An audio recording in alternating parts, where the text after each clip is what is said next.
Vale, en principio voy a hablar aquí así, si no me escucháis o lo que sea, me lo decís. Tengo que decir que el año pasado, bueno, me pidieron como volver este año con una charla un poco más, bueno, en profundidad, ¿no?, de lo que presentamos el año pasado, que el año pasado vine con una compañera del laboratorio y hablamos un poco de qué es el laboratorio en general y qué es lo que hacemos ahí. Y este año voy a hablar más en concreto de este experimento de aquí, que es el experimento Hypercamiocande, pero si pongo Hypercamiocande, pues a la gente no le gusta, entonces me he inventado este título, que luego veréis como todas estas partes que he puesto aquí, de alguna manera están en este experimento.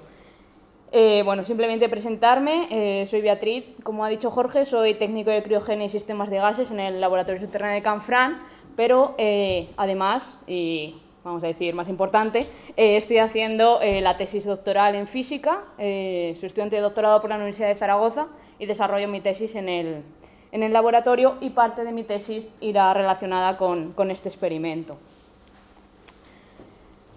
Va a ser una charla...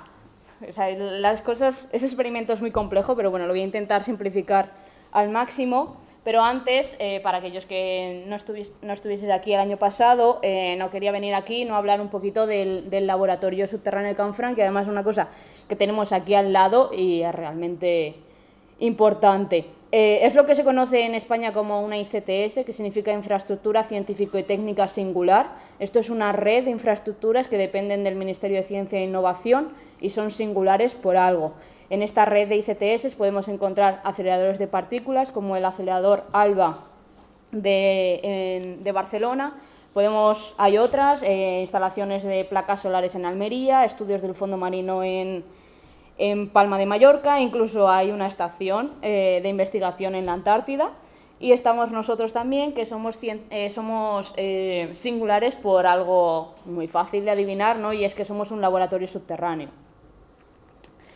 Nos encontramos a 800 metros de profundidad bajo el pico del Tobazo, que creo que aquí todo el mundo sabrá dónde está ese pico, y si no, pues te subes en Candanchú, en uno de los Tresillas, y apareces en el Tobazo. Pues 800 metros por debajo estamos nosotros, y esta pequeña imagen que tenéis aquí es la imagen del hall principal, el hall A del laboratorio subterráneo. Hay 11 laboratorios como este en todo el mundo, por eso eso pone en evidencia o en relieve lo importante que es este laboratorio. Y además es el segundo más importante de Europa después del laboratorio del Gran Sasso en Italia. ¿Y a qué nos dedicamos? ¿Para qué nos metemos bajo la montaña? Pues para estudiar esta rama de la física que se llama física de astropartículas, que básicamente consiste en entender el universo y entender los elementos que están en el universo, como puede ser una estrella o muertes estelares, la composición interna de las estrellas, las galaxias, los centros galácticos, a través de las partículas que emiten, no a través de la luz. Podemos entender el Sol cogiendo un telescopio, apuntando hacia el Sol, y lo vemos. Incluso si apuntamos con nuestros ojos, vemos el Sol. Pero de esa manera solo vamos a poder ver la capa más externa del Sol. Si somos capaces, ¿no?, es lo que aquí esta imagen, esta es una imagen tomada de la NASA con un telescopio óptico, entonces recoges toda la luz que te viene del Sol y haces una foto del Sol, y es la que tenéis aquí. Pero ¿qué pasa si en vez de ver el Sol con la luz que emite, veo el Sol con los neutrinos que emite? Pues entonces lo que tengo es esta imagen de aquí, tomada por el telescopio Hypercamiocande. Pero este no es un telescopio que está dando vueltas alrededor de la Tierra y está en el espacio, ni es un telescopio que está en Palma de Mallorca, en La Palma, en Canarias, sino que es un telescopio que está bajo tierra. Y la idea de por qué necesitamos estar bajo tierra es para aislarnos de la radiación cósmica que nos está cayendo constantemente, porque, digamos, hay muchas partículas a nuestro alrededor que interaccionarían con nuestros detectores, pero realmente lo que nosotros solo queremos ver es o esos neutrinos o otra rama de la física que también estudiamos, que es la materia oscura, ¿no? ¿Y por qué tiene relevancia esto y por qué existen estos laboratorios subterráneos? Y es porque puede parecer que conocemos muchísimo del universo y que tenemos muchísimo control con él, hasta el punto de ser capaz de desarrollar un teléfono, un ordenador, ser capaz de desarrollar un software, y ser capaz de analizar cosas, y ser capaz de desarrollar los fármacos y saber toda la química para que nos duerman, nos abran de arriba abajo y nos hagan lo que nos tengan que hacer y podamos seguir vivitos y coleando, pero en realidad solo conocemos el 5% del universo. Todo eso que tenemos súper claro, toda esa tabla periódica, los átomos que están formados por protones y neutrones y electrones dando vuelta, solo constituyen el 5% del universo. El 95% es desconocido. En concreto, la rama de la materia oscura es una rama que se investiga en el laboratorio y no es una parte pequeña del universo. Entonces, intentar detectar la materia oscura significa intentar entender de qué está hecho un 27% del universo, que no es pequeño. Y luego hay otra parte, que además es la más grande, que es en torno al 68% del universo, que es lo que llamamos energía oscura. Debe ser la responsable de que el universo esté en una expansión constante, porque vosotros sabréis probablemente que todo se originó en un Big Bang, ¿no? Hubo un momento y un punto en el que todo explotó, y desde entonces se ha ido expandiendo,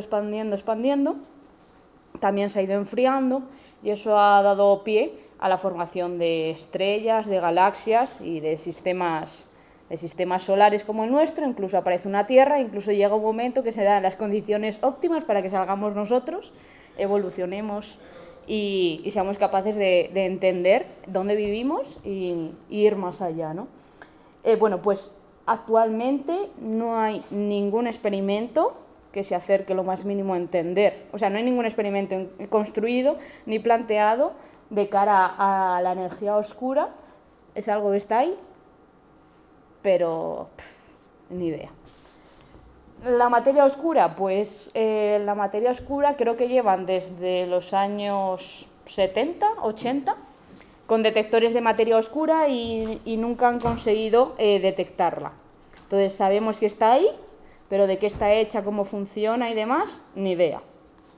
Así que bueno, pues realmente nos queda un montón de cosas por aprender y solo sabemos el 5% del universo. Pero ese 5% del universo tiene mucha amiga, así que vamos a intentar sacársela. Y es porque dentro de ese 5% están esto que se llaman los neutrinos. Bueno, llevo muchos años detrás de los neutrinos, he conseguido hacer mi tesis o estar desarrollando mi tesis en los neutrinos, así que, bueno, pues si me apasiono demasiado por este tema, no me lo tengáis en cuenta. O sea, luego soy una persona normal. Bueno, vale. Esto de aquí, que probablemente sea la primera vez que lo veáis, es el modelo estándar de física de partículas, pero lo que creo que probablemente tengáis en vuestra cabeza es la tabla periódica, ¿no? La tabla periódica todo el mundo más o menos la tiene en su cabeza. Pues esto es el equivalente para los físicos, lo que la tabla periódica es para los químicos, ¿vale? Entonces, aquí están las piezas para construir el mundo, el universo. Y si os habéis quedado un poquito con lo que os he dicho antes, todo está hecho de átomos, y los átomos están hechos de protones y de neutrones. Entonces, pues para hacer un átomo lo primero que tengo que hacer es coger un protón, coger un neutrón, juntarlo y poner electrones dando vueltas. Y si yo me vengo aquí y alguien encuentra ahí la palabra protón, le doy millones de euros. Porque la palabra protón no está ahí. Entonces, ¿cómo hago el universo si el protón no está ahí y todo está hecho de protones y de neutrones? Pues porque hay una cosa que no sé si sabréis, y es que el protón está hecho por otras partículas. El protón no es una partícula única, sino que si tú lo abres, aparecen 3 ahí dentro. Esto es lo mismo que cuando la palabra átomo viene de atom, que significa indivisible en latín, porque se pensaba que los átomos eran esas bolitas, esas estructuras últimas que formaban la materia. Luego se vio que los átomos están divididos en otras cosas, que son protones, neutrones y los electrones dando vueltas. Entonces el protón lo que pasa es que si tú lo abres, te salen 2 up y un down, un quark para arriba, un quark para abajo, o sea, 2 para arriba, 2 para abajo, y los neutrones lo que tienes son 2 abajo, 1 arriba. Entonces si coges 2 up y un down, 2 down y un up, te sale un protón, te sale un neutrón, los juntas, coges los electrones que los tienes aquí, los pones a dar vuelta y a funcionar. O sea que realmente el universo estaba ahí metido. Y luego están estos cacharros de aquí, que se llaman neutrinos, que van asociados, hay 3 tipos, es una de las cosas con las que voy a hablar a lo largo de esta charla, y están asociados cada uno con, bueno, no sé cómo decirlo esto, con su pareja. Entonces existe el neutrino electrónico asociado al electrón, el neutrino muónico asociado al muón y el neutrino tauónico asociado al tau, ¿vale? ¿De dónde salen estos neutrinos? Bueno, vamos a hablar de los neutrinos. Es una partícula del modelo estándar. Cosas importantes, las he puesto aquí, pero les voy a ir hablando sobre ellas. Es que tienen masa, cuando no tendrían por qué tenerla, por decirlo de alguna manera. Una particularidad muy importante y que da mucho juego es que no tienen carga. Y lo más complicado de todo esto es que interaccionan muy poco con la materia. Porque cómo hacemos física de partículas o cómo hacemos astrofísica, lo que hacemos es poner un detector y esperar pacientemente a que vengan todas esas partículas que nos están rodeando e interaccionen con mi detector. Entonces, si la probabilidad de interacción es muy baja, me voy a pasar toda una vida esperando de brazos cruzados a que ocurra la interacción y a que mi detector me dé una señal. Entonces, ese es el problema de los neutrinos y eso nos puede dar un poco la idea de por qué necesitamos 260 kilotoneladas de agua, porque cuanta más agua ponga, pues mayor va a ser la probabilidad de interacción de todos los neutrinos que hay ahora mismo volando a vuestro alrededor. Aunque no los veáis, os prometo que están ahí. Porque ¿de dónde vienen esos neutrinos? Pues principalmente, algunos de ellos, y es un evento, y es una cosa que valió un premio Nobel, y es que vengan de supernovas. Supernovas son eventos en los que las estrellas, cuando están a punto de morirse, lo que ocurre es que empiezan a crecer y a crecer y a crecer y a crecer. Es como cuando inflas un globo, y si tú inflas un globo y lo inflas y lo inflas y lo inflas, ¿qué acaba ocurriendo? Que explota. Pues esto es lo mismo. Tú coges una estrella y cuando se está a punto de morir se empieza a crecer, a crecer, a crecer hasta que ¡pua!, revienta y todo ese material lo esparce a su alrededor. Pues justo antes del momento de la explosión se producen ahí mogollón de cosas y de todos esos eventos sale como un chorro de neutrinos. Si tú justo tienes tu telescopio apuntando más o menos hacia el momento en el que esos neutrinos van a venir y van a llegar a la Tierra, ¡plas!, llega un momento en que en segundos vas a tener un pico y de repente hay muchísimos neutrinos que no sabes dónde están viniendo. Pues eso valió un premio Nobel. Estudiar esos neutrinos que vienen de esas supernovas te permite estudiar esos procesos de supernovas y saber, bueno, pues obtener más información de cómo las estrellas crecen y mueren. Otros que tenemos ahora mismo a nuestro alrededor son los que vienen del Sol. Todos esos procesos de fusión nuclear que ocurren dentro del Sol y por lo que el Sol emite luz y por lo que nosotros estamos aquí y podemos ver y estamos calentitos, producen un montón de neutrinos. Entonces esos neutrinos viajan por el espacio, llegan a la Tierra.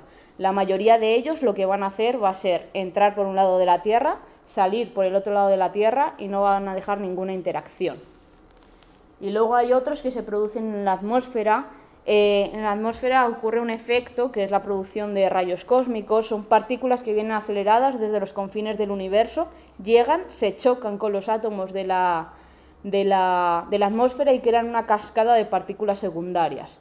Ahora mismo se están lloviendo muchísimas partículas o están cayendo rayos cósmicos. Si yo pongo mi detector de neutrinos aquí, lo único que va a ver va a ser la radiación que cae de la atmósfera en forma de muones. Me tengo que ir bajo tierra para que la Tierra filtre esa radiación cósmica y yo pueda empezar a ver neutrinos, porque como he dicho, lo más probable que le pase a un neutrino es que entre por un lado de la Tierra y salga por el otro lado de la Tierra y aquí nadie se ha enterado. Para que os hagáis una idea de la cantidad de neutrinos que hay ahora mismo, por vuestro dedo, por mi dedo, estarán pasando miles de millones de neutrinos al segundo ahora mismo. En toda vuestra vida, solo uno va a interaccionar con vuestro cuerpo. ¿Vale? Esa es de lo que estamos hablando. Tengo que construir algo que sea capaz de detectar algún neutrino en algún momento. Porque claro, si yo hago un detector de mi tamaño, voy a tener un evento en 80 años. pues con eso no hago física, porque si tengo que esperar un único evento en toda mi vida, pues no acabo la tesis en mi vida, nunca mejor dicho. Bueno, pues estas son fuentes que he puesto aquí naturales de neutrinos, pero también hay... ¿Sí? Disculpa, no sé si puede preguntar. Sí, venga, adelante. Sí. Claro, has dicho que uno va a interactuar. ¿Qué tipo de interacción hace? Dependiendo, probablemente se chocará con uno de los núcleos de algún átomo de tu cuerpo y hará, pues normalmente un protón lo cambia a neutrón o un neutrón lo cambia a protón. Ni te enteras. Pero no nos pasa nada. Absolutamente nada. Que sepamos. No, absolutamente nada. ¿Por qué? Porque tu cuerpo está ahora mismo sufriendo todas estas transformaciones, no por los neutrinos, sino por el resto de partículas que ahora mismo están cayendo sobre ti. Sé que suena extraño, pero la verdad he cometido un error y era que me tenía que haber traído un detector, lo tendría que haber encendido aquí y estaríamos escuchando un ruido constante, porque ahora mismo hay a tu alrededor muchísimas partículas. Entonces esas partículas están interaccionando con tu cuerpo y no me quiero ir mucho del tema, pero por ejemplo, una de las cosas que se está estudiando en Canfrán es como la baja radiación, es decir, meterte bajo tierra y aislarte de todas estas partículas que ahora mismo te están lloviendo, afecta a los organismos. Y lo que se ha visto es que la radiación natural que hay en nuestro entorno ayuda a la reparación del ADN. Entonces, quitarnos la radiación que es natural, y natural significa que el organismo está adaptado a ella porque la Tierra era radiactiva antes de que nosotros apareciésemos aquí, por tanto, somos unos seres adaptados a ese entorno, es malo. O sea, quiero decir que te están lloviendo partículas, que no te va a pasar nada, que el neutrino que te interaccione no te va a pasar absolutamente nada, no te vas a enterar, a lo mejor no te interacciona ninguno y ya está, no pasa nada. Pero, bueno, pues claro, antes estaba pensando, digo, menos mal que yo no tengo que trabajar con gente, o sea, con pacientes ni nada, que lo que estamos haciendo aquí no va a pasar nada con nadie y tampoco es que tenga... no voy a decir relevancia, pero así aplicación directa o que vaya a afectar a la vida, pues no. Otras cosas que luego haya desarrollos posteriores. Pero bueno, volviendo a los neutrinos, estas son fuentes naturales, pero realmente si yo quiero estudiar los neutrinos, pues en vez de sentarme y esperar a detectarlos, pues puedo hacer otra cosa, que es decir, voy a producir unos cuantitos más, a ver si así vamos más rápido. Y eso es, por ejemplo, lo que hacemos en aceleradores de partículas, ¿vale? Entonces esa palabra que ponía cañón en mi título tiene algo que ver con esto. Y es que nosotros somos capaces de acelerar partículas en aceleradores de partículas y cuando esa partícula la chocamos, la hacemos chocar contra lo que llamamos un blanco, ese choque es tan bestia que produce muchas subpartículas que al final acaban en neutrinos. Entonces lo que hago es conseguir como un cañón, una fuente de neutrinos que lanzo contra mi detector. Este que os he puesto aquí es el acelerador de Fermilab. Fermilab es un laboratorio estadounidense que está en Chicago y bueno, a mí me gusta mucho. Esto de aquí también se hacen experimentos de neutrinos cerca de reactores nucleares, porque igual que en el Sol se producen todas esas reacciones nucleares y emiten neutrinos, en las centrales nucleares hago reacciones nucleares y entonces emito muchísimos neutrinos. Las centrales nucleares están protegidas para parar aquella radiación que va a interaccionar con nosotros sí o sí.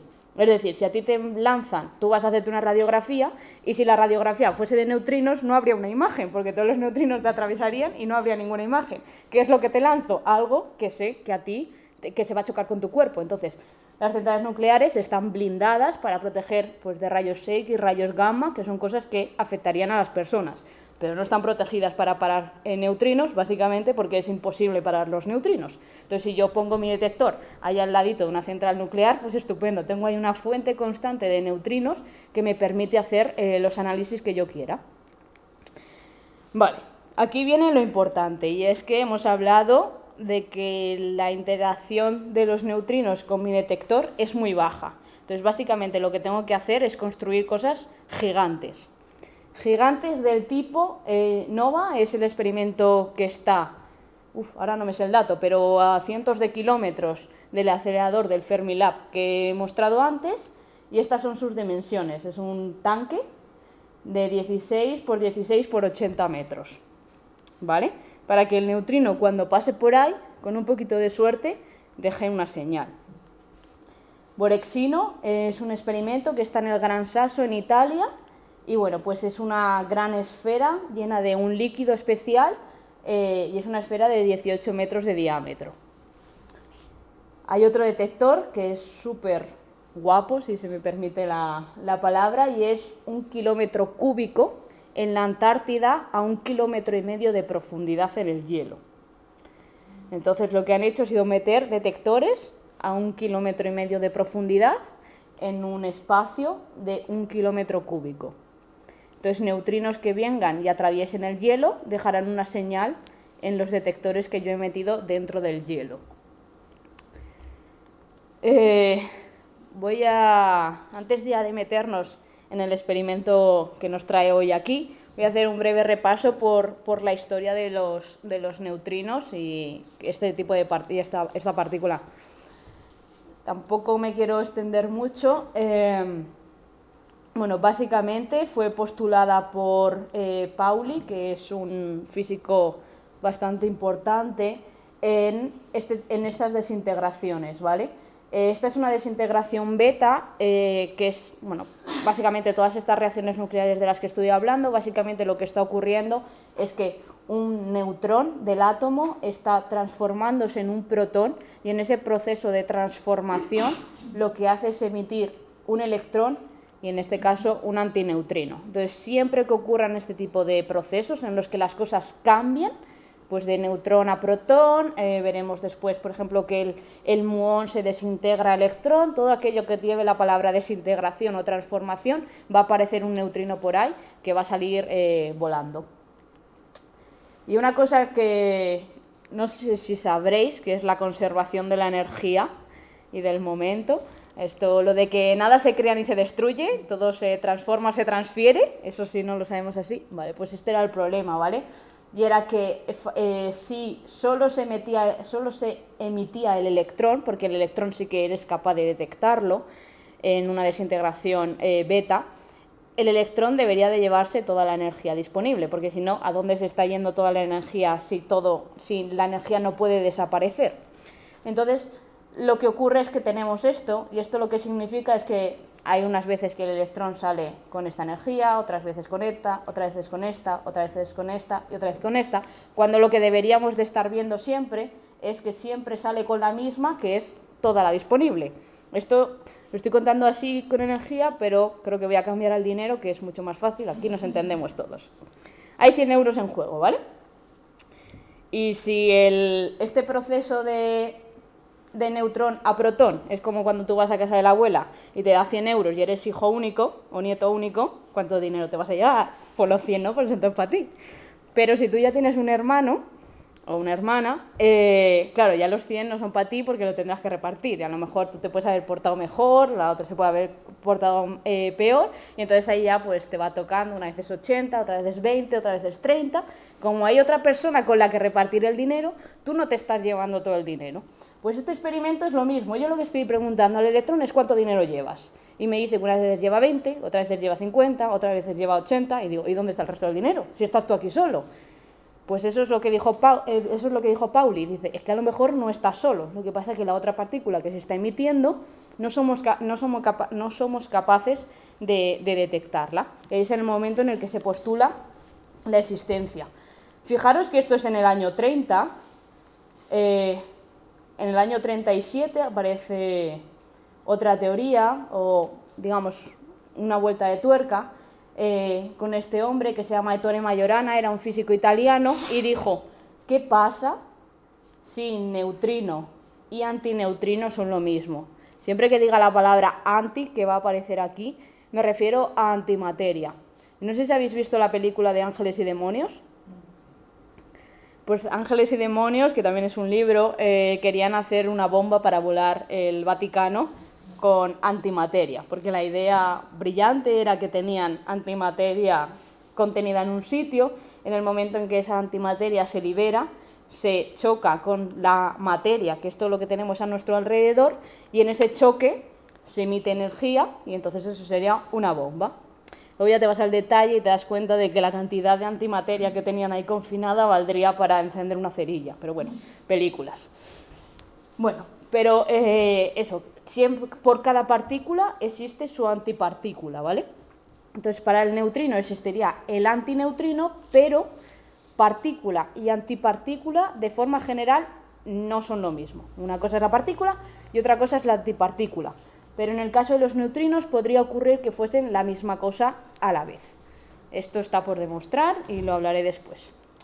Como digo, en el año 30 se postula y no es hasta el 56 cuando son capaces de crear un experimento para poder detectarlos. Y efectivamente se detecta la existencia del neutrino y bueno, pues puede seguir el juego. Además, unos cuantos años después se dice que no existe un único tipo de neutrino, sino que hay 3 tipos de neutrinos, que es lo que os había enseñado antes: el electrónico, el muónico y el tauónico. Luego llega uno de los grandes problemas de la física en estos años, y es que os he dicho que el Sol emite neutrinos. Me ha faltado deciros un detalle, y es que el Sol emite mayoritariamente neutrinos de tipo electrónico, ¿vale? Entonces yo pongo mi detector ahí, todo chulo, perfecto, para detectar los neutrinos electrónicos que vienen del Sol. Y me vienen, y yo hago las cuentas, y resulta que estoy detectando estos, ¿vale? Lo que está en azul, cuando lo que debería de estar detectando es lo que está en amarillo. Bueno, pues ya empiezan los problemas.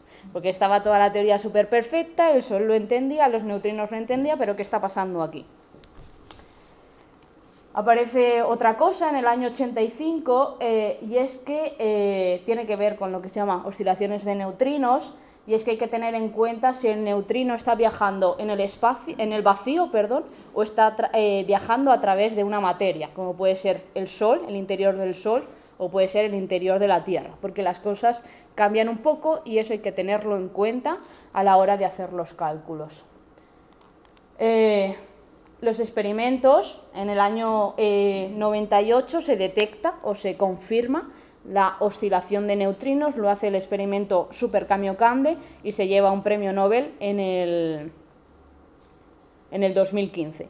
Empiezan a hacer experimentos, pero no es hasta el 2015 cuando les dan el premio Nobel.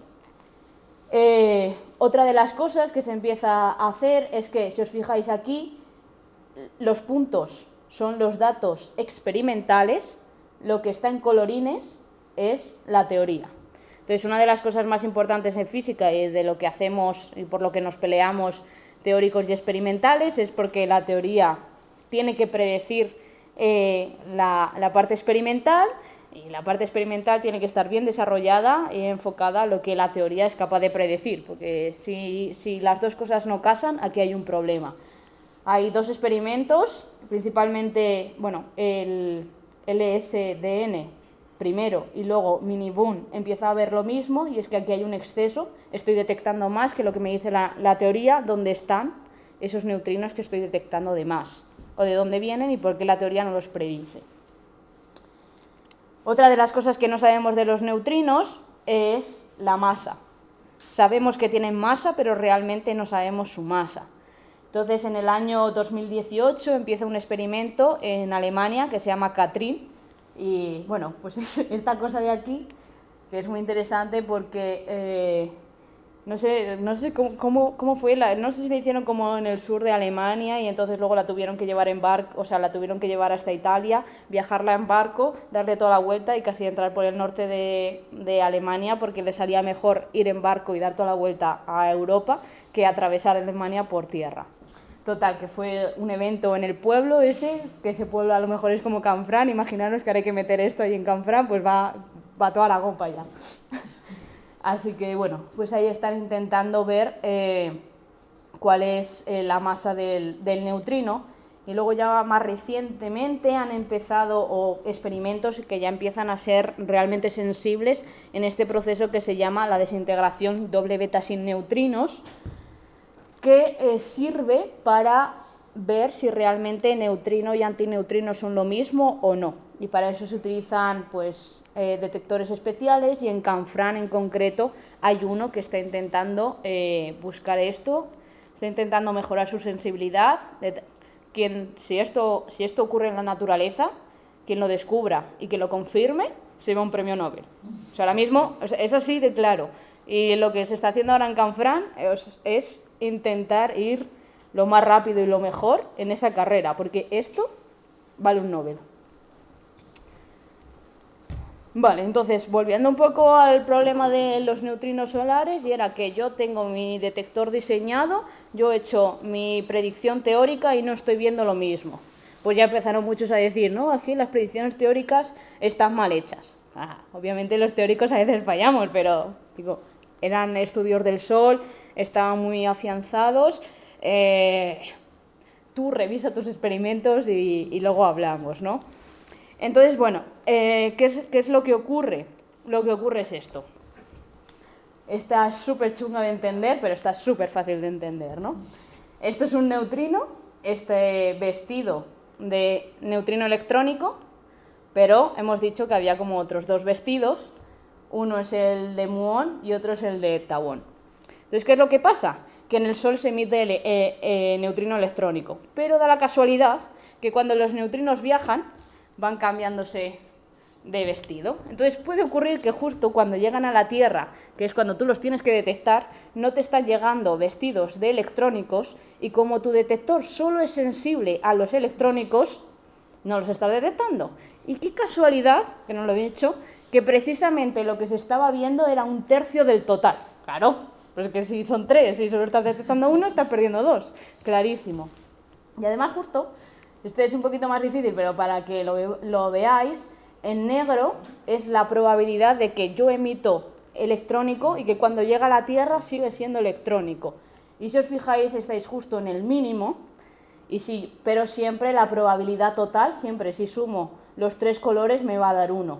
Pero justo en la Tierra, que es a esta distancia, la probabilidad de que el neutrino electrónico, que ha sido electrónico en un inicio, sea electrónico cuando me llega a la Tierra es mínima y por eso los experimentos se estaban perdiendo cosas. ¿Cómo se soluciona esto? Pues lo solucionó Super Kamiokande y luego también otro experimento que se llamaba SNO,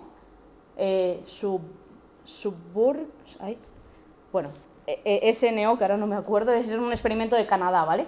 Entonces es lo mismo, es oscilaciones de neutrinos, pero en vez de utilizar los neutrinos que vienen del Sol, lo que hacían era utilizar los neutrinos que se producen en la atmósfera. ¿Qué es lo que pasa? Que si la Tierra es así, ¿vale? Y yo tengo mi detector colocado ahí en Japón, pues una cosa serán los neutrinos que me vienen de aquí arriba y otra serán los neutrinos que han entrado por abajo de la Tierra, porque hay atmósfera por todos lados. Entonces el que haya entrado por debajo de la Tierra ha tenido que viajar toda la Tierra y llegar a mi detector. Entonces, si yo consigo saber diferenciar, y aquí también se utiliza mucho la inteligencia artificial para la reconstrucción de estas cosas, es si yo consigo diferenciar cuáles vienen de abajo que cuáles vienen de arriba, soy capaz de ver cuántos de tipo muónico, que son los que se producen en la atmósfera, estoy detectando por arriba y cuántos estoy detectando por abajo. Y no se detecta el mismo número, porque aquellos que han tenido que atravesar toda la Tierra han sufrido estas oscilaciones, entonces no voy a detectar el mismo número. Y esto es un poco lo mismo de aquí, según según aumenta la distancia, la probabilidad va oscilando y al final no estoy detectando lo mismo. Pues esto es por lo que Super Kamiokande se llevó el premio Nobel del 2015 junto con el director del experimento de Canadá. Vale, entonces, el punto clave de todo esto es que si los neutrinos oscilan es porque los neutrinos tienen masa. Y cuando Pauli postuló esta partícula, no tendrían por qué tener masa. Pero si los neutrinos oscilan, necesariamente es porque tienen masa. Entonces ahora viene la otra cuestión, vale, tienes masa. ¿Cuál es tu masa? Ni idea. En eso estamos, ¿vale? Poco a poco. Lo que sí sabemos son las diferencias de las masas. Pero otra de las cosas que no sabemos es cuál es el orden. No sabemos si la masa 3 es la que más pesa, luego viene la 2 y luego viene la 1, o la masa 3 es la que menos pesa, luego viene la 1 y luego viene la 2.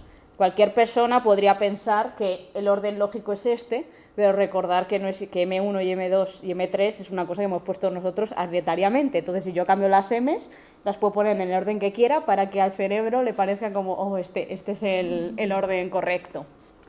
Pero bueno, estas son cosas que se están intentando estudiar, pero que todavía no se conocen de los neutrinos. Vale, entonces, ¿en qué consisten este tipo de experimentos de oscilaciones de neutrinos? Consiste en producir neutrinos en un punto, detectarlos en ese punto, irme muy lejos, de tal manera que los neutrinos pueden oscilar y detectarlos en esa posición lejana. Y entonces ahora voy a comparar a los que no les he dado tiempo a oscilar, porque los acabo de detectar según los he producido, frente a aquellos que los he dejado espacio y tiempo para que oscilen y ver cuáles son las diferencias. Hay dos experimentos ahora mismo líderes, NOVA, que es un poco el que os he enseñado antes, aquí tenéis Fermilab, que está al lado de Chicago, y lo que hacen es, a ver si lo pone ahí, no. Bueno, recorrer todos estos kilómetros hasta llegar al experimento NOVA, que con este cacharro de aquí lo que hace es reconstruir los neutrinos y medirlos y estudiarlos. Y el otro experimento, esto está en Estados Unidos, y el otro experimento líder en esto está en Japón, y es el que se llama T2K, que significa, bueno, que en inglés es T2K, que es Tokai to Kamioka. Tokai es la localidad en la que está el acelerador de partículas, Kamioka es la localidad en la que está Super Kamiokande, to en inglés significa para, pues desde Tokai, o podemos decir producidos en Tokai, lanzados hacia Kamioka. Hay 300 kilómetros de separación. ¿Quieres? Claro, yo ya... ¿Cómo saben qué neutrino han enviado? Después nunca saber lo que hacen. No, simplemente, o sea, quiero decir, tú lanzas muchísimos, no es un seguimiento uno a uno, sino tú lanzas muchísimos, unos poquitos los detectas al principio, otros poquitos los detectas al final, otros muchísimos van a pasar de largo y no te vas a enterar. Pero de los que detectas al final, ¿cómo sabes que son los tuyos? Y no del Sol. Por las energías, la dirección. Una cosa, el que te viene del Sol te tiene que entrar por arriba. El que te viene del acelerador, por ejemplo, te tiene que entrar por el lado. Trayectoria, digamos. Sí, pero básicamente también por la energía.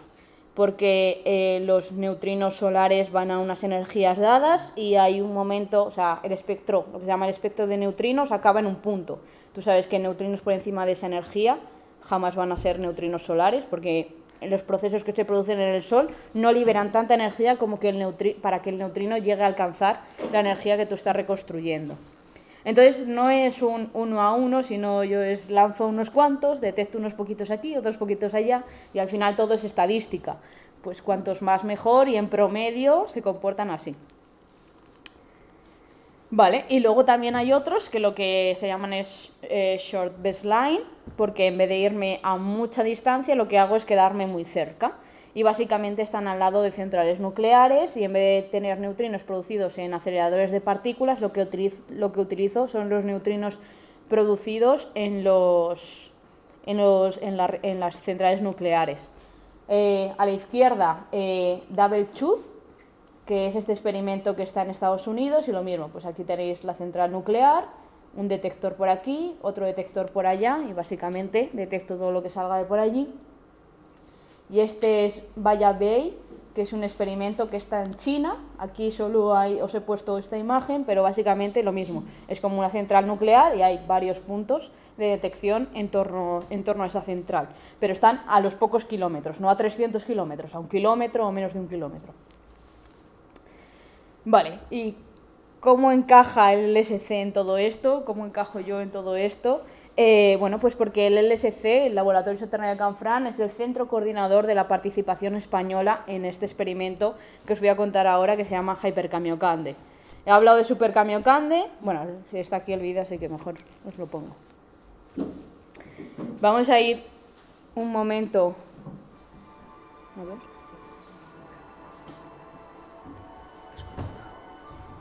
No, porque... Ah, Espera, es esto. vale. Ah, sí. Uy, perdón. No. Ay. ¿Por qué se me ha...?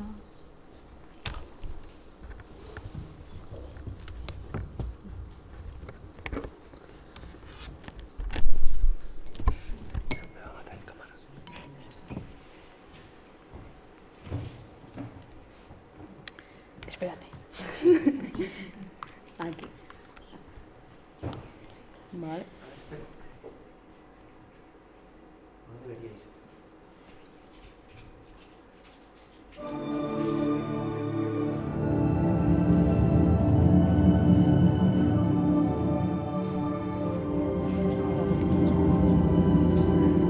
Vale, entonces nos hemos ido a Japón, nos estamos metiendo debajo de Kamioka y os presento a la familia Kamiokande, ¿vale? El primero de todos fue Kamiokande, de este tamaño de aquí, que se llevó un premio Nobel en el año 2002 por la detección de neutrinos procedentes de supernovas.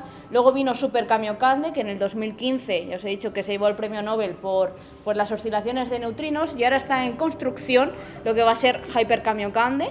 Esto es como la digievolución de Pikachu, pero en detectores de neutrinos. Un gran tanque de 68 metros de diámetro por 72 de altura, con 260 kilotoneladas de agua, simplemente esperando a que lleguen los neutrinos. Cuando el neutrino interaccione con el agua va a producir ese cono de luz. La luz va a llegar aquí, llega el rayo de luz, se transforma en un electrón y se amplifica. Estos son fotosensores y funcionan igual que las placas eléctricas. Como os he dicho antes, fuentes de neutrinos. Esto no es solo para mirar los neutrinos de los aceleradores, sino neutrinos solares, neutrinos atmosféricos, como he dicho antes, neutrinos que se producen en supernovas. Ahora os voy a contar una cosita, que si no me arrobio. Esto es lo que os estaba contando antes, se empieza a inflar, bueno, se ha inflado, aunque no lo parezca mucho, y llega un momento en el que explota, y justo antes de la explosión, esos rayos que han salido son los neutrinos. Esos rayos pueden venir e interaccionar con tu detector, y estás detectando neutrinos que vienen de una supernova y se producen solo en un momento concreto.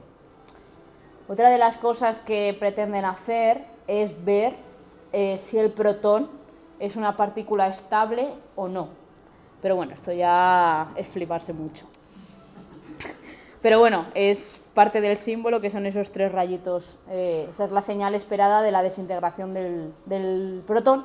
Pero realmente lo guay es producir neutrinos en el acelerador J-Park en Tokai, lanzarlos a través de todo Japón y que lleguen al detector. Aquí nos cuentan un poquito ese acelerador. Vas inyectando cada vez partículas, al final todo cada vez se mueve más rápido y tienes más cantidad de partículas, hasta que llega un momento que las lanzas contra lo que se llama un blanco. En ese blanco se producen muchísimas cosas. Todas esas cosas, digamos, las canalizas y las enfocas hacia una cámara de desintegración. Entonces esas partículas se van a ir desintegrando porque tú lo que has producido ahí son partículas que no son estables, y al final de todas esas desintegraciones aparecerán los neutrinos, que viajarán libremente a través de la Tierra, de Japón, y llegarán al detector. Y unas veces se lanzarán neutrinos, ojo, la cantidad que pasan y los pocos que detecto, ¿vale? Eso es muy importante.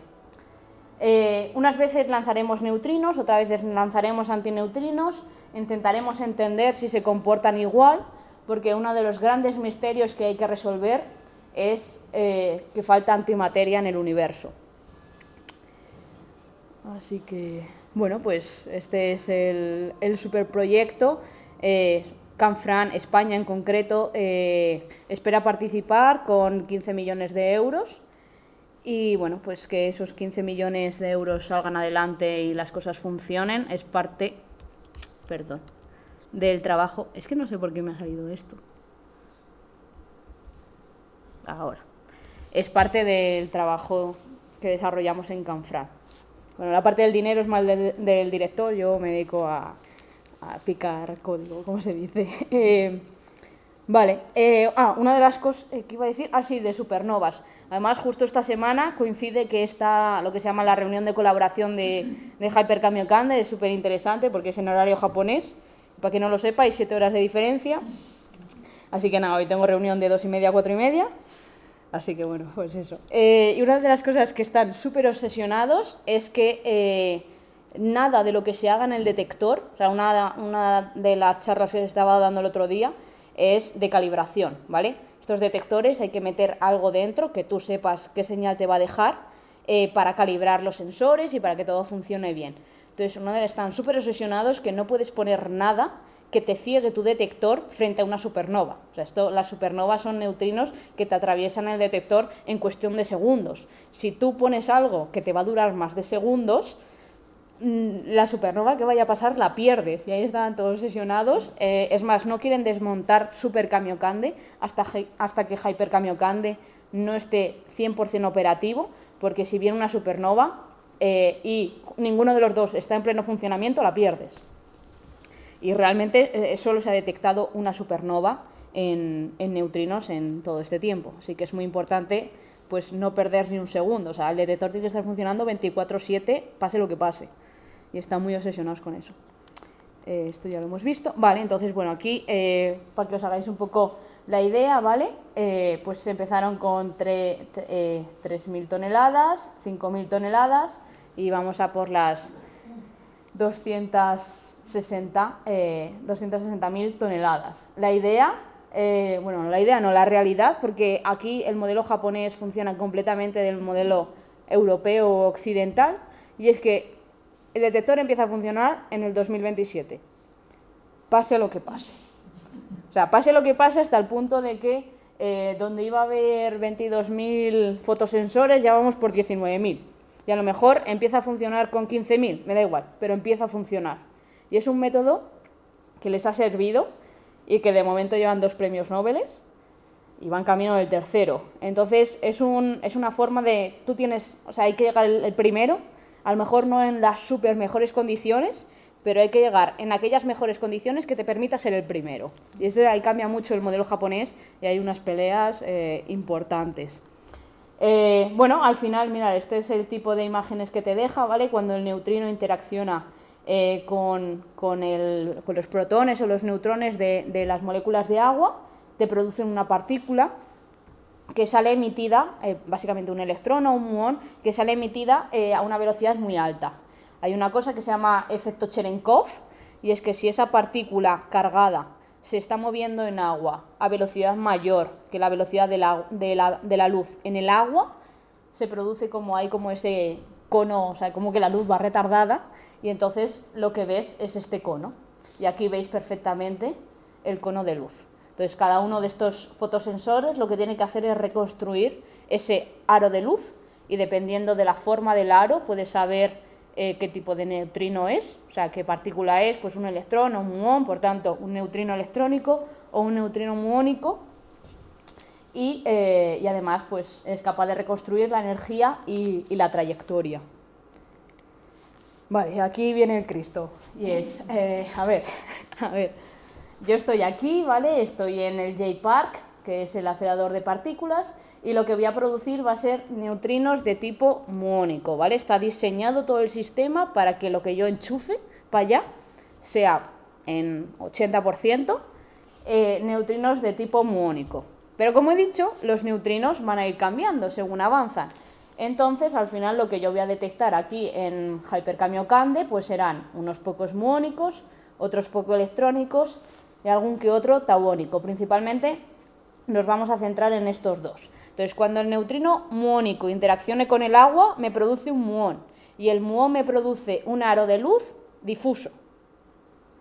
Sin embargo, cuando lo que va viajando cuando lo que llega es un neutrino electrónico, al interaccionar con el agua me produce un electrón y el aro es más definido. Entonces, haciendo un análisis de las imágenes de los aros, somos capaces de saber si el neutrino era muónico o el neutrino era electrónico. Y lo único que tenemos que hacer es contar cantidad, saber la proporción entre los muónicos y los electrónicos, y entonces de esa manera sabemos cómo han ido evolucionando. Pero también he dicho que lo que tenemos que hacer es medirlos antes de que empiecen a oscilar, porque yo luego tengo que comparar cuántos detecto aquí, cuántos detecto allá y ver pues cuántos se me han transformado y de ahí saco toda la información que necesito. Y para eso está este detector que se llama ND280, que es un detector cercano, magnetizado, que es una cosa bastante importante, y está a 280 metros después del el haz de protones. Y quieren construir además este que se llama IWCD, que son las siglas en inglés correspondientes a detector intermedio de agua Cherenkov, que es este efecto, ¿vale? Y quieren hacerlo móvil, es decir, un ascensor, un tanque de agua que suba para arriba y suba para abajo. Bueno, pues esto es lo que ahora mismo está en construcción y en desarrollo en Japón y que tiene que estar funcionando. El IWCD tardará un poquito más, se espera un retraso de 2 años, pero en 2027 este empieza a funcionar. Este ahora mismo está en proceso de, ¿cómo se dice en español? Upgrade, de mejora, y el acelerador. Vale. Parte de mi tesis, la idea es desarrollarla en este detector de aquí, ¿vale? Entonces ahora, viéndolo sobre el mapa, pues aquí está Tokio, aquí está el J-Park, donde tenemos el acelerador, a 280 metros el ND280 y a 1 kilómetro el IWCD y 295 kilómetros para allá, donde ya está Super Kamiokande, pues digamos como al otro lado de la montaña, están construyendo Hyper Kamiokande. Esto es lo que hemos visto en la imagen o en el vídeo ese, ¿vale? Van inyectando aquí, inyectas primero en el ¿cómo se llama esto? Circuito. En inglés es ring, pero en español, pues no sé, circuito menor, y luego ya pasa al circuito principal, y aquí aceleran, y si es neutrinos los lanzas para acá, y si lo que quieres hacer es otro tipo de experimentos, los lanzas para allá.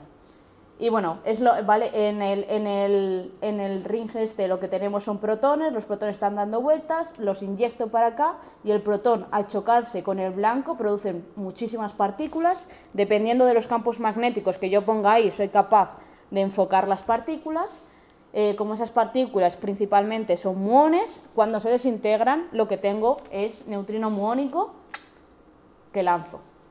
Muy importante, no hay ningún túnel por el que vayan los neutrinos. O sea, yo lanzo los neutrinos contra la pared, pero como los neutrinos no interaccionan con nada, los neutrinos van a viajar a través de la Tierra y van a llegar al detector. O sea, no hay que hacer ningún túnel, ni ningún agujero, ni nada, que esto es una cosa que a veces la gente se piensa que lo que hay ahí es un tubo.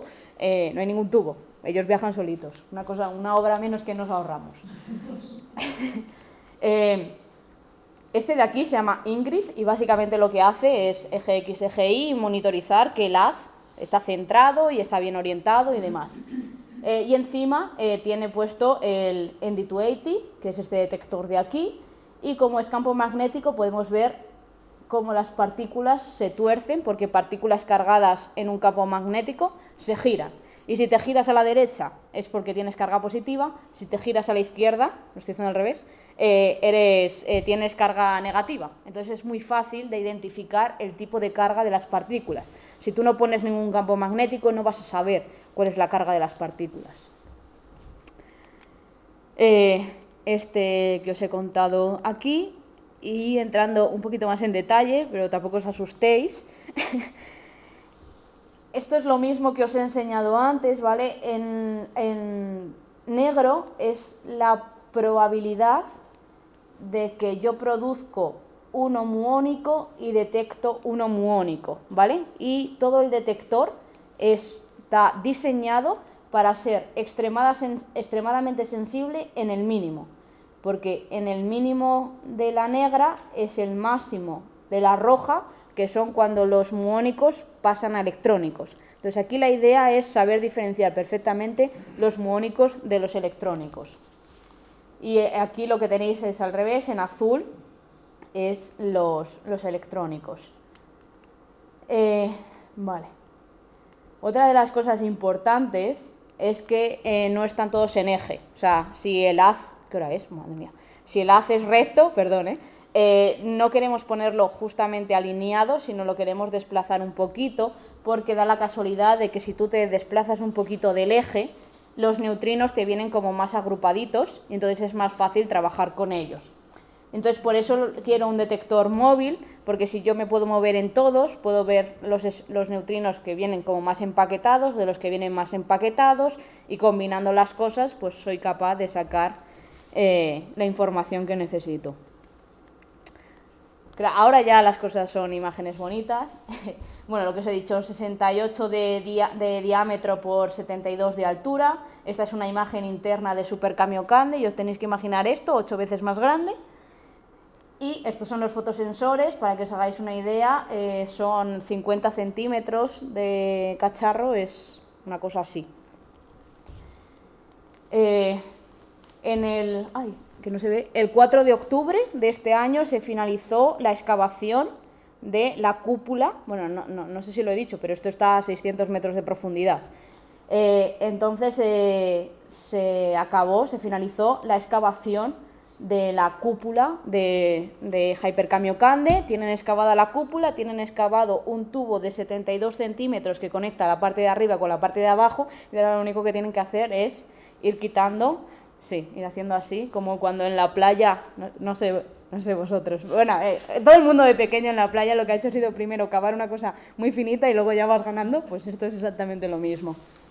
He estado aquí este verano y tengo que decir, o sea, no sé si es pretencioso o no, pero esto, o sea, la sensación de estar ahí dentro es muy parecida a la sensación cuando estás en catedrales, que son esos grandes edificios gigantes que dices, madre mía, ¿cómo has hecho esto? Pues no sé si esto se va a parecer mucho a las catedrales del futuro, porque realmente ahora mismo va a ser el hueco subterráneo más grande construido de forma artificial en el mundo. Una de las cosas muy importantes, por lo que están traumados los japoneses, es porque en Super Kamiokande ocurrió un evento, y es que se reventó un fotodetector de estos, creó una onda expansiva, y el 80% de los fotosensores se rompieron. A 7.000 euros el fotosensor, creo que se rompieron 9.000. Ahora vas a meter 22.000. Asegúrate de que no se te rompan. Bueno, pues aquí está la pelea entre España y Japón, y es el desarrollo, diseño y construcción de estas cubiertas que van a proteger los fotosensores. Hay una versión japonesa que es bastante cara por el método de producción, por el tipo de anillos y demás. Entonces España, en colaboración, en laboratorio, en colaboración con una empresa de Girona, está intentando desarrollar un modelo que sea más barato y que con los 15 millones que tenemos por parte de Europa, pues lleguemos a producir las 22.000 que tenemos que producir, así como las cúpulas de acrílico por encima. Para testear esto, porque claro, los japoneses dicen, me parece estupendo que hagas tu diseño, pero demuéstrame que esto aguanta lo que yo quiera. Entonces, simplemente lo que tenemos que hacer es reproducir un evento real. Y lo que hacemos es poner uno en el medio, reventar el del medio y ver si los de al lado no revientan. Y entonces los japoneses contentos, todos contentos, y para adelante. Los japoneses querían que nos fuésemos con todo esto, nos fuésemos a Japón, les rehabilitásemos una mina y nos pusiésemos a hacer allí las pruebas. Aquí también hay una parte, y es que tú tienes dinero, y si el dinero se queda en España, pues es dinero que va a la industria, es dinero interno, y pues todos contentos. Pero si te dan 15 millones para irte a gastártelos allí, pues por los japoneses, no sabríais cómo daban palmas, pero va a ser que no. Entonces, al director del laboratorio se le ocurrió una cosa, y es, vamos a irnos a otra ICTS, la que está en Palma de Mallorca, a utilizar este barco. Entonces ellos en el barco, salen con el barco, se ponen encima de un sitio en el que la profundidad del mar alcanza los 80 metros de profundidad, y lo que hacemos es bajar esta estructura a 80 metros de profundidad, reventar el del medio y ver si se han reventado los de alrededor.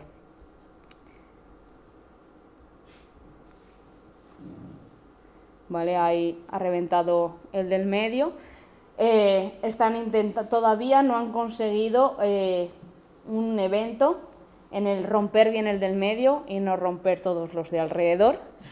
Así que estamos en ello. La espada de samurái la tenemos aquí, así que bueno, pues veremos qué ocurre. Pero bueno, la idea es sacar adelante el diseño japonés y el diseño español, y si no, mejorar reducir los costes en lo mayor posible para el diseño japonés. Vale, y bueno, ¿para qué nos metemos en todos estos líos, no? ¿Para qué lo hago esto? Mira, este es el evento en el que se rompió el del centro y no los alrededores, pero hay que repetirlo 3 veces y no fueron capaces. Bueno, ¿para qué todas estas imágenes? ¿Para qué ser capaz de analizar esto perfectamente? La cantidad de análisis de datos y de parte de software que hay detrás de esto es enorme. ¿Y para qué todo esto, no? Bueno, pues porque, como he dicho, hay muchísimas preguntas de los neutrinos que todavía faltan por responder. Una de ellas es ¿cuál es la masa? ¿Por qué la masa de los neutrinos es tan baja comparada con otras masas, como la del protón, la del neutrón? En general, todas las partículas que hay a nuestro alrededor, digamos como que están en esta región y el neutrino está aquí abajo. ¿Por qué esa diferencia? No hay ningún mecanismo ni nada que ahora mismo nos diga o nos indique por qué eso es así. Y otra de las cosas que era lo que se llama la jerarquía de masas es cuál es el orden en el que los tengo que colocar, porque solo me sé las diferencias. ¿Cuántos neutrinos existen? Habíamos visto antes que había experimentos en los que los datos estaban por encima de la predicción teórica. Es porque hay otro tipo de neutrino que ese detector es capaz de verlo, pero que yo no lo he incluido en mi teoría y entonces lo estoy perdiendo. Es lo que se llamarían neutrinos estériles. ¿Es el neutrino su propia antipartícula? ¿Es el neutrino lo que se llama una partícula de Majorana? Pues tampoco se sabe. Existe lo que se llama violación CP y por eso experimentos como Hyperkamiokande, porque la idea es enviar neutrinos y enviar antineutrinos. Y la idea es ver si oscilan los dos igual. ¿Las oscilaciones son iguales en neutrinos que en antineutrinos? Pues debería ser que sí, o debería ser que no, o no se sabe. Entonces para eso construimos estas cosas. Porque hay uno de los problemas principales que tenemos ahora mismo es que no entendemos esto que se llama asimetría bariónica, que he dicho así, ni idea de lo que os estoy diciendo, pero lo voy a explicar de una manera súper sencilla. Y es a través de una pregunta. ¿Habéis ido alguna vez por la calle y habéis perdido un brazo porque habéis atravesado una nube de antielectrones que se han aniquilado con todos los electrones de vuestro brazo? ¿Respuesta? No. Pues la teoría del Big Bang dice que debería de haberse producido la misma cantidad de materia que de antimateria. Incluso si pensamos un poquito, eso nos llevaría a pensar que cómo es posible que exista un universo. Si tengo 50% de una cosa, 50% de la otra, y si las junto se aniquilan. Estaríamos constantemente en creación, aniquilación, y sin embargo lo que vemos es un universo hecho de materia. ¿Dónde está la antimateria que debería de estar ahí porque la teoría me predice ese 50%? ¿Por qué existe un universo si se deberían estar creando y aniquilando constantemente? Pues la idea es que el neutrino sea lo mismo que el antineutrino. Y entonces, de tal manera que en el primer segundo del universo nosotros teníamos la misma, o sea, en vez de tener habría la misma cantidad de materia que de antimateria, pero los neutrinos decidiesen jugar a favor de la materia. De tal manera que en vez de tener exactamente 50-50, deciden: voy a producir más materia, voy a jugar a favor de la materia. Y entonces, si yo aniquilo todo lo de arriba, me quedo solo con esto. Y esto podríamos decir que sería, en vez de tener 50-50 puntos ceros infinitos, pasamos a tener 49.999 50.001, se aniquila todo, pero hay un 0,001 restante, que es lo que seríamos hoy en día. Pero para eso, neutrino y antineutrino tienen que ser la misma partícula y además tiene que producirse esto que se llama violación CP, y es que el neutrino y el antineutrino se tienen que comportar de forma diferente. En este experimento de Hyperkamiokande, cuando le hacemos neutrinos, tenemos que ver un resultado que es distinto a que cuando lancemos antineutrinos. Y eso explicaría el primer segundo del universo y podrían ser los neutrinos aquellas partículas que en el primer segundo decidieron jugar a favor de la materia y que el universo esté solo hecho de materia. Así que, pues eso. Si conseguimos explicar esto, si se hace este experimento, si se demuestran estos resultados, esto es el porqué de todos estos líos, ¿no? Que era la pregunta que había puesto antes. Y nada, eso es todo lo que os quería decir.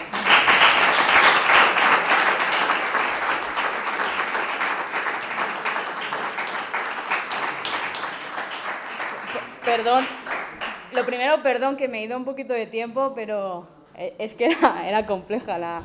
Qué emoción. Sí, sí. Bueno, muchas gracias, Bea. Nada, vosotros. Déjales, esto yo no lo vi, en el instituto. Esto yo no llego. Esto no llegamos. Esto son Dios y ya está. Bueno, ¿alguna pregunta? Vamos a preguntar.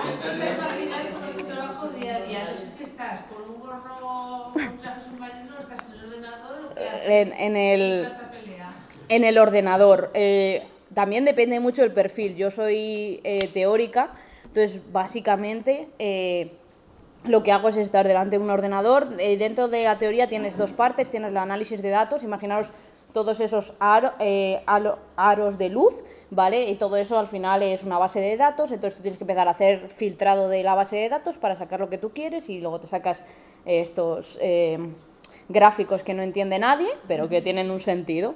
Luego tienes otra parte que es el desarrollo de teorías y de las predicciones teóricas. Si yo sé que tengo toda esta cantidad de agua, sé que lanzo todos estos neutrinos y sé cómo el neutrino tiene que interaccionar con el agua, lo que debería de estar viendo es tal. Y ahora mismo estoy más en la parte de desarrollo de teoría. Pero bueno. Físicamente no estás ubicada en ninguno de esos laboratorios ni nada. No, en Canfrán estoy en el edificio exterior, pero luego si te vas a un perfil más experimental de físico, pues sería aquel que pues está apretando tornillos, está poniendo los fotosensores en su sitio. Bueno, aquel que se está yendo a Palma de Mallorca a sudar y a vomitar por la borda mientras consigue explotar lo de abajo. Bueno, depende un poco pero en mi caso soy más de ordenador y silla.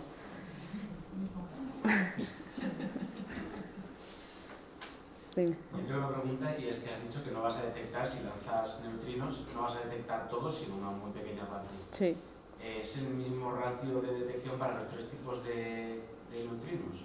No, depende o sea, depende de las oscilaciones. Y depende de la interacción, claro, cada tipo de neutrino va a interaccionar de forma diferente con el agua. Entonces es una cosa, eso lo sabes de teoría y son como correcciones que haces y sabes que lo esperas de esa manera. Por ejemplo, también esperas más antineutrinos. Que esto no se confunda con lo que he dicho antes de que deberías de ver exactamente lo mismo. La cuestión es, si yo pongo la teoría igual para los dos, los resultados deberían ser así. Pero si yo en vez de ver esta diferencia veo esta, es porque algo en la teoría, cuando yo he puesto que tienen que ser iguales, no son iguales. Pero tú de entrada vas a ver diferente, básicamente por una razón, y es porque los que son neutrinos interaccionan con los neutrones principalmente, mientras que lo que son antineutrinos interaccionan con los protones. Entonces, por ejemplo, en el agua es oxígeno, que bueno, tienes más o menos la misma relación, pero en el hidrógeno no tienes neutrones. Entonces ya estás metiendo mucha más cantidad de protones en la molécula de agua, de tal manera que los antineutrinos tienen como más personas con las que interaccionar que los neutrinos. Entonces tú de entrada sabes que va a haber una diferencia, la cuestión es si esa diferencia que tú estás viendo es la esperada o no. ¿Me explicas así un poco? Es que no sé si me he explicado bien la pregunta. Tú tienes tres tipos sí. de neutrinos que van a ir interaccionando entre sí, oscilando, y el ratio, o sea, si tú tienes un 33% de cada uno, no Sí. va a llegar un 33% de cada uno. No. Y quieres detectar qué porcentaje de cada uno llega. Sí. Pero no detectas todos. Sí. Entonces, imaginemos que el porcentaje de detección es un 10%. ¿Vas a Sí. detectar un 10% de cada uno de los tres tipos o es diferente? No. Pero tú eso lo sabes. O sea, tú sabes que vas a, imagínate, pues 20 de muónicos, 10 de electrónicos. Sí. Y si te sale eso, todo perfecto. La cuestión es si no te sale eso. Pero tú ya sabes que no vas a... Por eso, es que no quiero que se confunda con lo que he dicho antes de que tenemos que buscar una diferencia. Sabemos que va a haber una diferencia, pero queremos ver una diferencia en la diferencia. ¿Vale? Es un poco complejo. Sí, entonces, eso, los muónicos y los electrónicos, básicamente la interacción, la probabilidad de interacción es un poco diferente, dependiendo de lo que se llama el sabor, el tipo, ¿vale? Y entonces por eso vas a ver más de un tipo que de otro. También la reconstrucción. Tú estás reconstruyendo estos círculos, no solo en neutrinos, ojalá solo hubiese neutrinos, se te puede colar cualquier otra cosa. Vas a tener, incluso los neutrinos que te vienen del Sol, van a estar por ahí. Y a veces, imagínate que se te medio juntan los círculos. A ver cómo los separas. Los descartas. O sea, por ejemplo, se confunden mucho más aquellos que son, por ejemplo, muy definidos que los que son más difusos. Porque muy definidos te lo pueden dejar otro tipo de partículas. Entonces tienes que tener en cuenta también todas esas correcciones. Entonces, sí, bueno, es complejo. Sí. ¿Sueñas con neutrinos? Pues mira, la verdad es que no. Sueño con muchas cosas, pero con neutrinos nunca he soñado. Yo creo que ya es suficiente pienso en ellos a diario como para encima soñar. Pero no. Pero sí que es una cosa, o sea, yo qué sé, voy andando por la calle y voy pensando en los neutrinos. Ayer, por ejemplo, me metí en la cama, porque justo estoy acabando un artículo y bueno, lo entregamos entre hoy y mañana, y me metí en la cama y estaba ahí y digo, ostras, espérate, ya sé lo que tengo que hacer mañana por la mañana porque creo que me he equivocado en una cosa. Entonces sí, esas cosas me pasan. Pero no, soñar con neutrinos, creo que es algo, como no lo puedes materializar en nada, no sé si se podría soñar con ello. Es una pregunta que haré a otros físicos, a lo mejor. Pero yo, desde mi punto de vista, como no es algo que materialice en nada, ni una imagen que tengo de ellos, sino es como numeritos en mi cabeza, pues no sé si se puede soñar con numeritos solo. Pero buena pregunta. ¿Alguna cuestión más? Ha quedado todo claro, ¿no? Bueno, pues muchas gracias, Bea. A vosotros.